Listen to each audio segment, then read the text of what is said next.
things that we know happen. But I think the interesting part to me is that Ben said all of this and he said, well, that has nothing to do with Donald Trump, even though Donald Trump is the guy in charge of the government.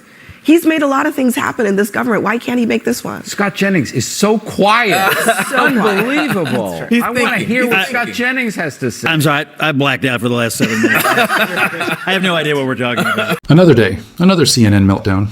Welcome to MN News, where fake outrage meets real facts. Tonight, Scott Jennings walks into a panel that blames Trump for everything short of gravity itself. They come armed with outrage. He comes armed with truth. And just wait till you see the moment he flips the table on them without even raising his voice. Grab your popcorn. This is one of those rare times the circus runs out of clowns.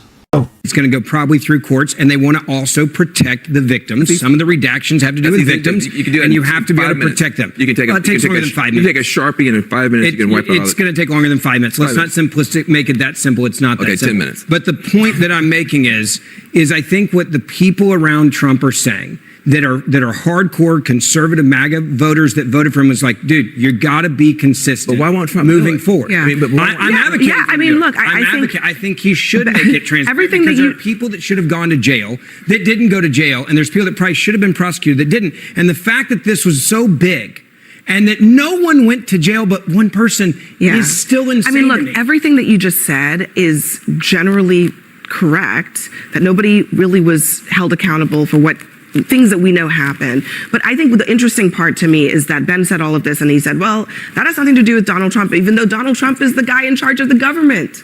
He's made a lot of things happen in this government. Why can't he make this one? Scott Jennings is so quiet.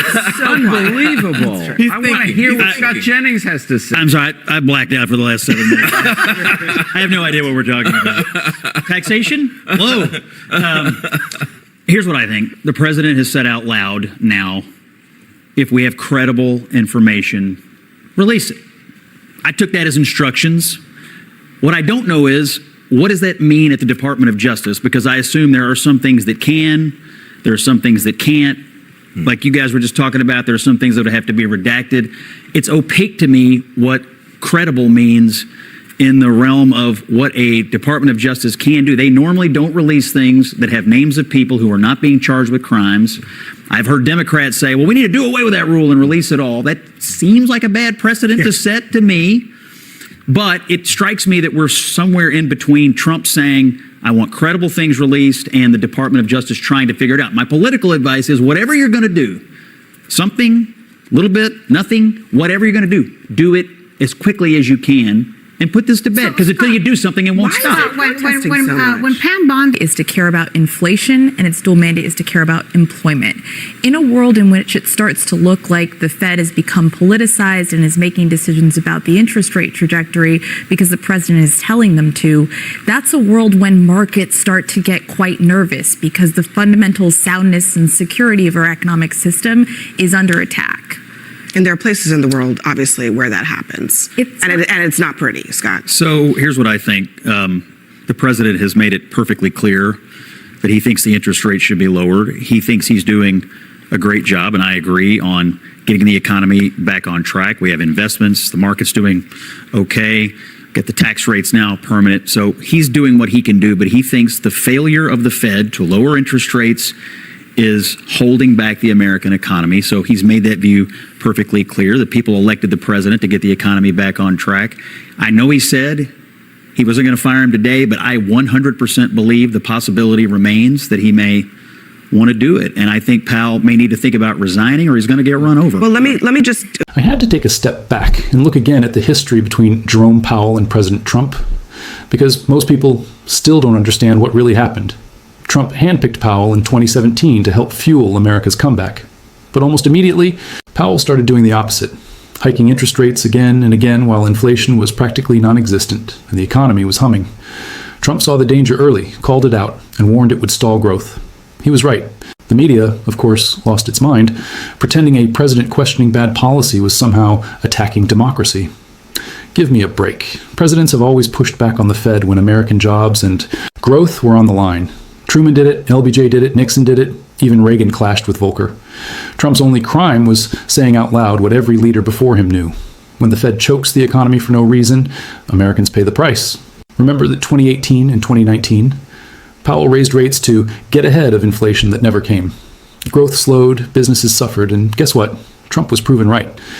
Eventually, Powell reversed course. Then, COVID hit, and suddenly Powell did exactly what Trump had asked for all along, slashed rates to save the economy. The media gave all the credit to Biden, because of course they did. Now fast forward to today. Inflation's cooling, small businesses are gasping for air, and Powell's just sitting there waiting it out like a spectator. Trump's frustration makes sense. He's thinking, you've been wrong every single time, and we're the ones paying for it. If Powell's dragging his feet out of pride, out of ego, out of some grudge from being proven wrong, then this isn't independence. It's arrogance. Do the right thing, Jerome. Put America before your pride. Senator who voted for it is one of them. Senator Josh Hawley introduced legislation that would roll back Medicaid cuts that he just voted for. What is happening? What can I even say? I mean, why would you vote for a bill and then try to undo it?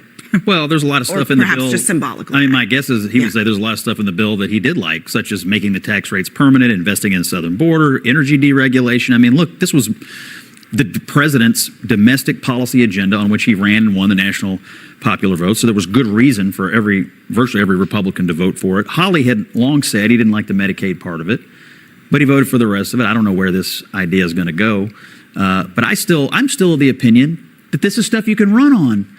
And I know that because Trump just did, and he won the national election on it. And so I don't know why Republicans He didn't run on Medicaid cuts, by the way. He ran on encouraging work, lower taxes, he did not run on Medicaid economy. cuts. And in fact, he told the public falsely that this bill did not cut Medicaid. 67% of independents oppose the big, beautiful bill. The question about will it help the economy, about half of Americans say it would hurt the economy. So I don't know. I mean, I think if Trump ran on Medicaid cuts, he should have acknowledged that that's what this bill did, and he absolutely did not do that. He ran on improving the economy. The Republican view is that we're encouraging people to work. Democrats encourage people to be on government dependence. I absolutely think he ran on this idea. It is the ethos of the party. It's what he embodied during the election. It's his agenda. It's his agenda. We can go back and forth. I know most of you already see through this, but it still hits me every time how blatantly dishonest the coverage is. From the very moment the big beautiful bill passed, every CNN panel has been running the same tired scare line. 10 million people will lose Medicaid. That's all they say. Not one mention of the massive tax relief for working families. Not one mention of the no tax on tips rule that finally helps blue-collar workers keep what they earn. Not one mention of the Trump family accounts or the billions flowing straight into rural hospitals that were forgotten under previous administrations. Abby Phillip, as usual, twists it. And she says, if Trump ran on Medicaid cuts, he should admit it. No, Abby, that's not what happened. Trump didn't run to hurt anyone. He ran to stop waste, fraud, and abuse. That's the part the media won't touch, because if Americans understood how much taxpayer money was being burned on freeloaders, fake claims, and even non-citizens, they'd realize this bill was never about cruelty. It was about fairness. It's about protecting the people who actually work, who pay taxes, who build this country. CNN knows how to play the emotional game. They throw out horror stories about grandmas in wheelchairs and innocent families losing care, but they never tell you about the millions who game the system. They never admit that the real injustice is letting fraud drain resources from those who truly need help. And if the bill had failed, they'd have flipped the script overnight, saying Trump was weak, saying he raised taxes, saying he couldn't lead. That's the trap. They need him to lose, no matter what. And why? Because Trump's success threatens everything they've built. Every time he wins, every time a conservative policy actually delivers results, their narrative crumbles. They can't survive in a world where truth and outcomes matter more than outrage and talking points. That's why they rewrite history, why they twist numbers, why they turn every victory into a scandal. The pattern never changes. Trump takes action. They attack. He gets it right. They rewrite. He helps working Americans. They hide it. The left doesn't fear Trump's words. They fear his results. Because when results speak, propaganda dies. So tell me what you think. Do you agree that the big, beautiful bill was about protecting the taxpayer, not punishing the poor? That it finally went after the rot in a broken system? Let me know in the comments. And hey, before you go, if you want to help this channel grow, give me a follow. The more we push truth out there, the harder it gets for the spin machines to keep up.